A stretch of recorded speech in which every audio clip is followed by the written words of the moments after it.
Hi everyone, welcome. We're down here in my wormery preparing to check in on a pair of African nightcrawler worm bins. The systems are getting up there in age. They're 231 days of age. That's 31 weeks, over which time 20 feedings have been applied. The systems are right up here, and they're just, I guess, on the brink of being elevated to being moved over to the shelf where the oldest of my systems are stored. My systems usually go through a few phases. So the oldest of my systems usually get the worms depopulated with a process that I refer to as migration, just getting the worms to voluntarily leave the material on their own.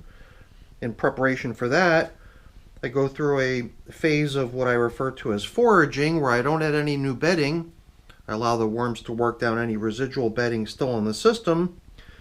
And then prior to that comes the everyday composting process. And as far as these systems go, they're the oldest of my systems that are still actively composting where the application of bedding is included with the feedings. Last time they even got a couple good healthy handfuls of my prepared bedding as part of their feeding, and I think today might be the last time we give them bedding with their feeding. And then we'll probably consider them as having entered foraging at that point, at which point we'll keep coming back to feed them here and there, but it'll be done so without the application of bedding. So I'm going to get these systems up on the bench and we're going to get them fed. So let's get to work. So these pieces of paper resting out here on the surface covering the system somewhat were placed out here during the last check-in 12 days ago as a replacement for the plastic covers that had been helping the system hang on to its moisture content. But during the last check-in, as you can probably imagine, we were getting a vibe that perhaps the material in these systems was already plenty moist and probably wouldn't hurt to allow for some of its moisture content to escape the system through evaporation. So on came those little pieces of paper with the hopes that the material in these systems would have an opportunity to dry a little bit. And I could tell right away, just from the appearance and the touch, obviously, that the system over here, bin number 2, is quite a bit more damp than system number 1. Almost making me wonder if perhaps at the end we can, position our feeding zone indicator to show where we last fed, but then maybe leave all those other top covering pieces of paper covering only bin number 1, leaving bin number 2 to really, have a chance to let some of its moisture content escape to evaporation. So just an idea, we'll see how that goes. So if we're going to really treat today as the end of routine composting and the beginning of their foraging, I figured perhaps a bedding that we could use here, which would pretty much blend in and become virtually invisible, is this stuff that I've used here and there in a few of my systems. It's some stuff that I'm referring to as leaf mold, which I'm assuming is kind of what it is.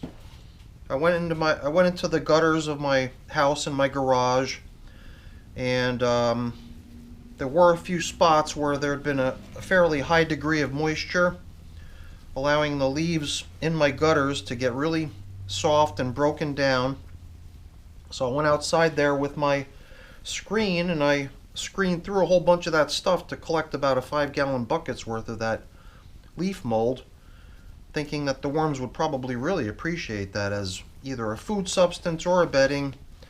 So I have been sort of treating it as an interchangeable material that could be seen as either bedding or food. And today we're just going to kind of treat it as bedding for the most part, but it'll be the last application of bedding here. And then we'll officially start considering these systems as being in the foraging phase. Down here in the feeding zone, I could see traces of the bedding that was applied last time, my shredded paper, cardboard, and leaf mixture. And there was an assortment of different foods dropped in here for them. Today's feeding is quite large. I didn't realize how much it was until I placed it into this plastic container that I usually use to bring stuff down here. And it's pretty much overflowing. I didn't think it was all going to fit. So now that I'm refreshing my memory on the fact that we've got quite a bit of food to drop in here today, I'm thinking we should probably ensure that we've given ourselves sufficient space for it to fit. So let's just make sure we've excavated large enough trenches here into which we can put today's feeding. And you know, I am looking forward to giving the outer edges of bin number 2 over here a nice aeration to try to get some of this moist stuff aerated. Not even sure how much it's helping when I aerate, but every little bit must help. So let's proceed to dropping in this leaf mold, which, as you can see, already looks just like the neighboring materials. So as far as being able to come back in here next time and see any of this stuff, as far as leftover bedding, I seriously doubt that that will be possible. And then here is this nice generous assortment of stuff. So here we've got some peels of mango. There is a variety in here. I think this is potato peel. I'm going to try to distribute this stuff pretty evenly. Hopefully this stuff has been in my freezer long enough, because I've always found that potato peels, unless they've been frozen thoroughly, are going to have this tendency to try to keep growing. And down here I'm already bumping into a chunk of cauliflower stem. I wonder if we have more than one of those, or is it only going to be bin number 1 that gets treated to that? Sometimes I don't have the means to be perfectly fair in distributing things, but like here's a little chunk of cauliflower and some of the leaves of the cauliflower, so perhaps we'll treat that as our best effort at distributing things evenly. And man, oh man, this is a pretty good size feeding. I even see little chunks of asparagus in here. But for the most part, I would say the bulk of this feeding is potato. It's stuff that the worms definitely like. They'll come in here and they'll nibble all that nice soft stuff off the peel.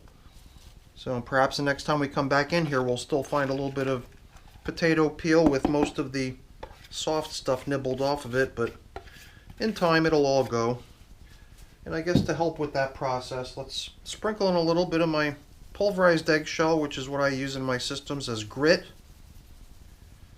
My guess is that by having a good portion of grit applied with the feeding, they'll be able to work it all down a little bit more rapidly. So let's proceed to airing out and just examining the outer edges of the systems.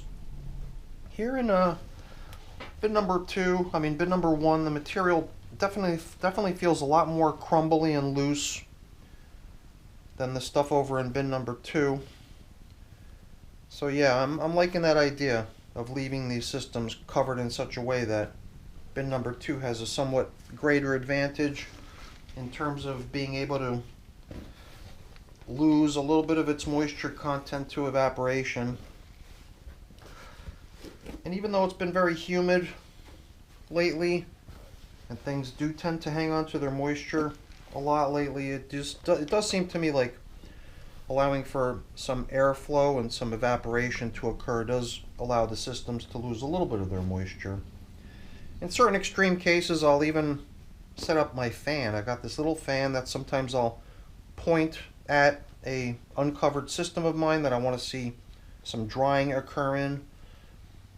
Perhaps I want that drying to occur a little bit more quickly than it would happen on its own, just evaporating naturally. I don't think we're at the stage where we would need to take those measures here, but it certainly seems like we're close. My hope is that simply leaving the system uncovered will allow it to dry off a little bit, and the moisture level over in bin number 1 is actually quite nice. So much so that when I put those pieces of paper on to cover everything, I think we're going to benefit from allowing bin number 1 to, in large part, hold on to its moisture content with all of the coverings there. And then at some point when moisture in these two systems appears to have balanced out a little bit better, perhaps we'll return to covering them up equally. But to me right now it seems like a good idea to give bin number 2 over here a little bit of a chance to lose some of what appears to me like excess moisture in the bin.